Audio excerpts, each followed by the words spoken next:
5. Welcome back to our English class. This is Ma'am Chris. We are now in our week 5 with our learner's packet or LIP. Writing showing tactfulness.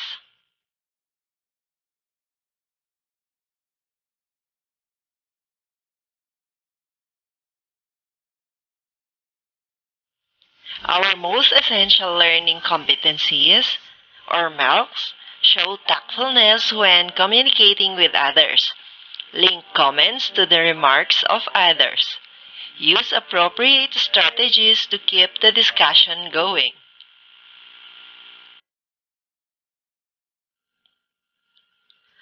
This lesson prepares learners on how to communicate with others using the information gathered and their experiences to make a stand. In this lesson, you are expected to show tactfulness when communicating with others.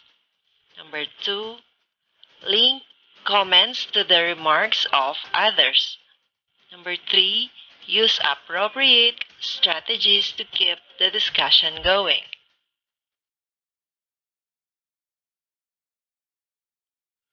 Okay, class, what is tact?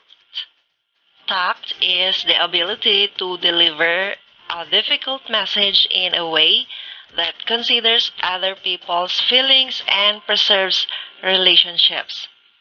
It encompasses many things such as emotional intelligence, discretion, compassion, honesty, and courtesy. To develop tact, use the following strategies. Number 1, to create the right environment and think before you speak. Number 2, determine the appropriate time. Number 3, choose your words carefully. Number 4, watch your body language. Number 5, react emotionally. By the way, class, others are requesting for me to explain it in Tagalog so that they can understand it well. Okay? So, ito yon. Number 1, para maging magalang sa pagsagot, yung hindi napapahiya yung kausap mo sa pagsagot sa kanya, ito yung mga gagawin. So, una, gumawa raw ng right environment. Kung nasaan kayo, and bago ka magsalita, mag-isip ka muna. Ayan, parang think before you click. Ito naman, think before you speak. Tapos, number 2, nasan ba kayo? Ayan, dapat alam mo kung nasa tamang oras ka ng pagsagot sa kanya. Ayan, huwag kang sumagot kapag ikaw ay galit kasi baka masagot mo siya ng pabalang. Okay? And number 3, choose your words carefully. Ayan. Pipiliin mo kung ano yung mga dapat mong sabihin para hindi magalit yung kausap mo. Next is, watch your body language. Paano ka ba gumalaw habang nagsasalita? Baka naman astig ka. Diba? And number 5, huwag ka munang magre-react ng, emotionally. Baka naman maiyak-iyak ka na or galit ka na sa reaction mo. Okay?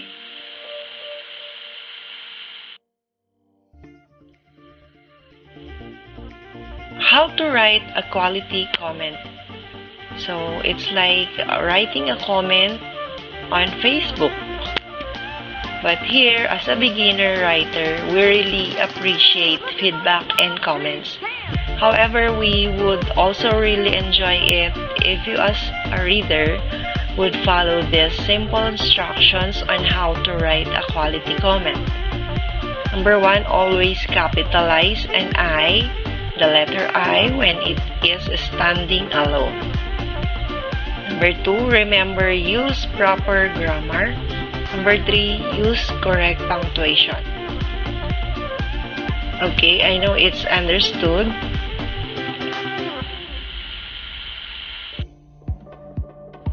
And number 4, give compliments to other people's writing.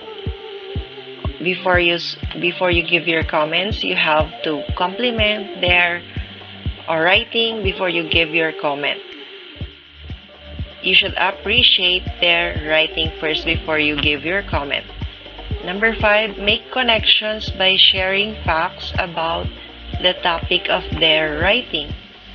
So before you comment, you should connect your sharing of facts about the topic of their writing before you give your own comment. Number 6, give suggestions on themes or subjects for their writing. Okay, it really helps the writer if you give the suggestions on themes or subjects for their writing. And number 7, ask questions to keep a conversation going. Okay. Number 8, don't use dead words such as things and or stuff. And number 9, use a wide range of vocabulary.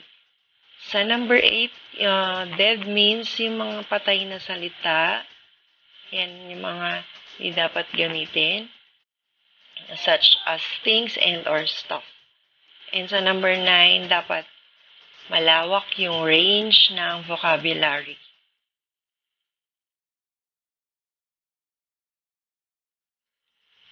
Okay, let's read the example below. Then notice how learner shows tactfulness. Notice how Pedro becomes tactless in showing his emotion. Diba? Pagka naririnig nyo, "Huy, Cristeta, taklesa ka." Ganun yung sinasabi nila kapag masyadong, tawag doon, prangka yung sinasabi mo. So, yun, yung tactless na topic natin. So, here is the example about Pedro and Juan.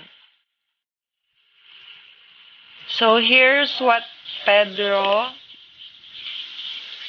statement. You make me so angry. You never finish your work on time. So, eto medyo may pagka-tactless. And Juan answered, I'm sorry, I didn't mean to make you angry. Okay. These statements are tactless.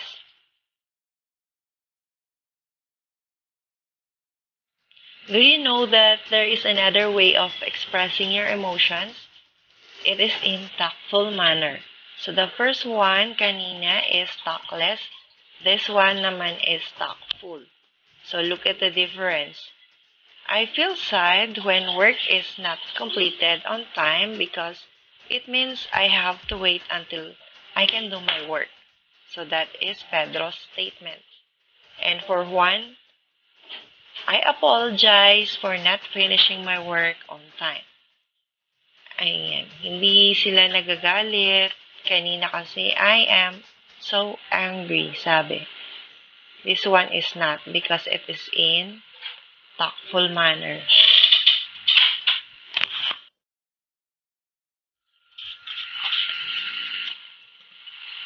In our development activities, we have here, read the situations below, then write a tactful discussion regarding the issues given. This is the situation. You are the president of the class. It's time for the quarterly character review of your group mates. Today, you will meet with John, one of your classmates. This is what you think of John. He doesn't work well with others. Pupils don't like to work with him. Really, he's mean. He works slowly compared to everyone else. He doesn't check his group chat enough, so he often misses important announcements. He says inappropriate things about other members of the group.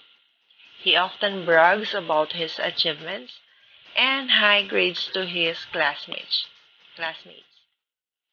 But you can't confront him because he is the son of one of the teachers in your school.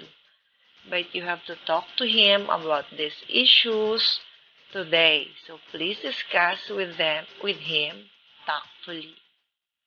If you are the class president and you're going to discuss this with John tactfully, what will you do? So let us see the following. Okay, let's try this one. These are some possible answers in a tactful way. Number 1,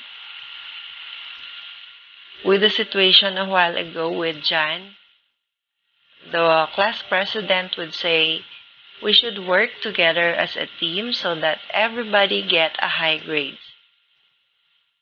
Get a high grade. Okay. And for the situation number 2, I feel sad when we are late with our activity. Please work as fast as you can because time is gold. And for number 3, I will be happy to see you updated. Feel free to check our GC from time to time for important announcements.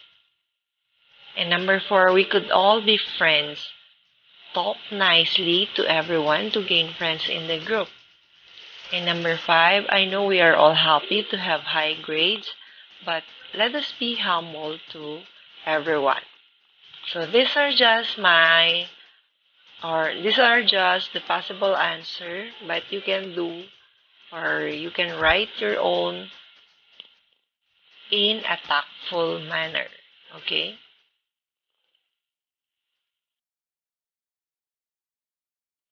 Here's another one with the activity pair work. What are some strategies that we can use to make these statements more tactful?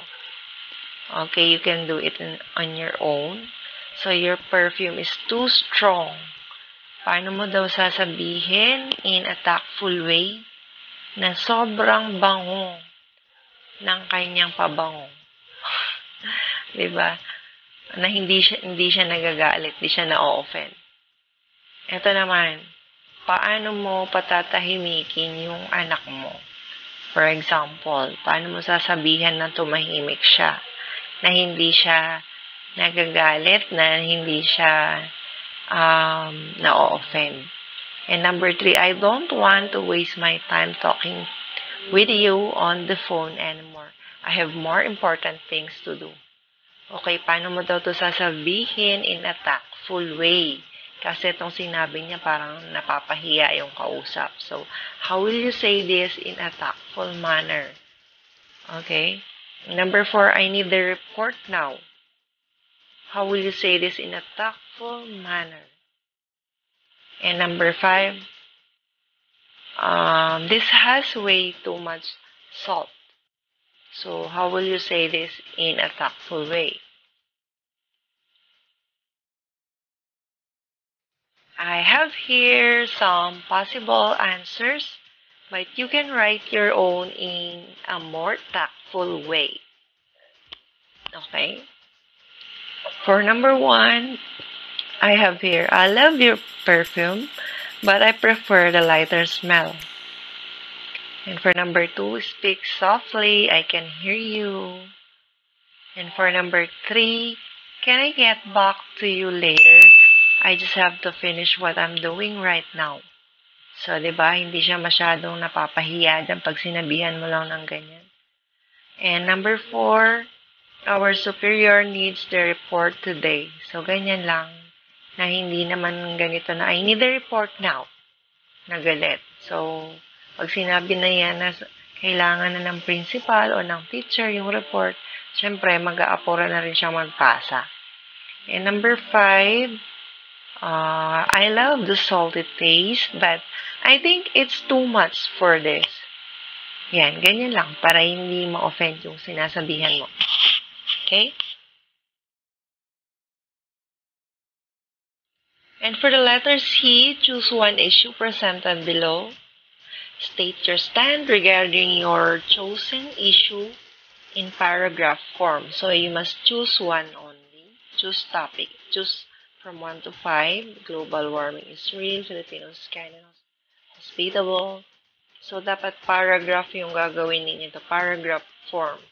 You have your rubric in stand writing. that is written in your learner's packet. So you may refer to that rubric so that you can write your own paragraph.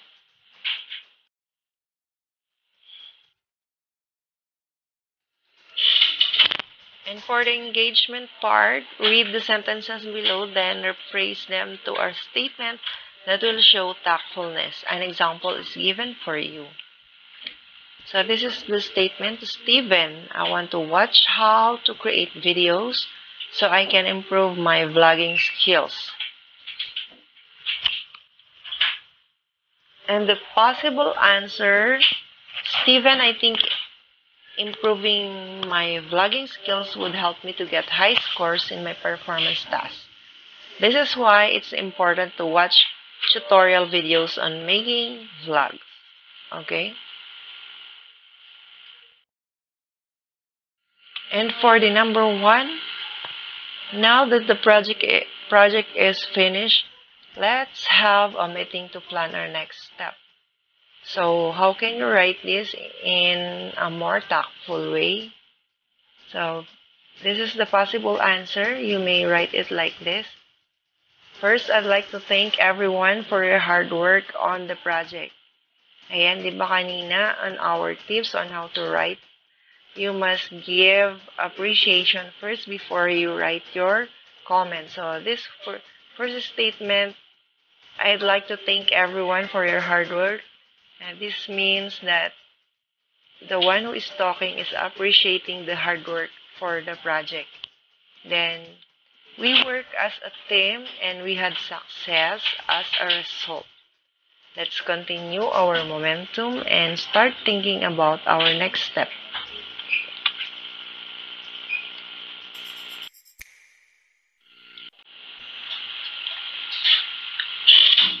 And for number 2, why are you late? You're wasting my time. So how can you say or how will you write this in a more tactful way? So this is the possible answer. I feel frustrated when you are late because it means we are wasting our time waiting. Diba? Tactful way ito. Hindi masyadong nakakahiya. Hindi masyadong napapahiya yung kausap mo pag ganyan ang sinabi mo. Kasi naman dito, why are you late? You're wasting my time. You must say it in a tactful way like this.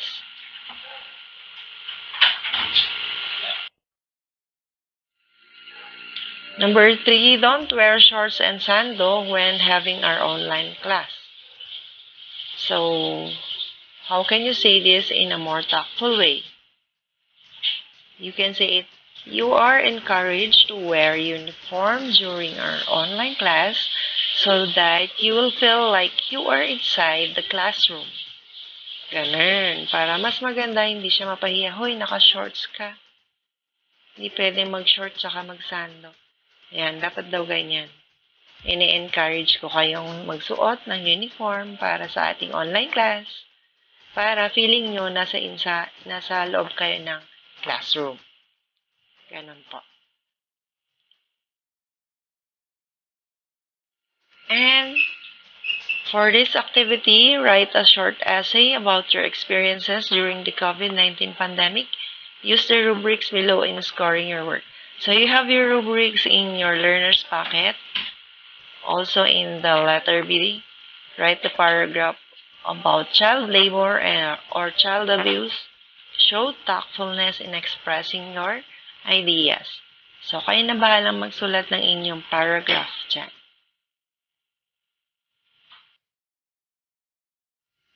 And for this one, assessment part, these are just the possible answers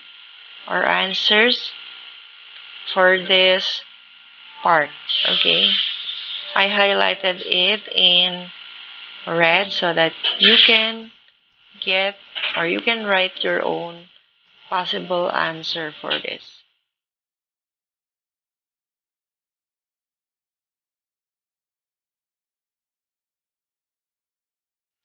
Okay, that's all. Thank you. Please like, share, subscribe for more video lessons.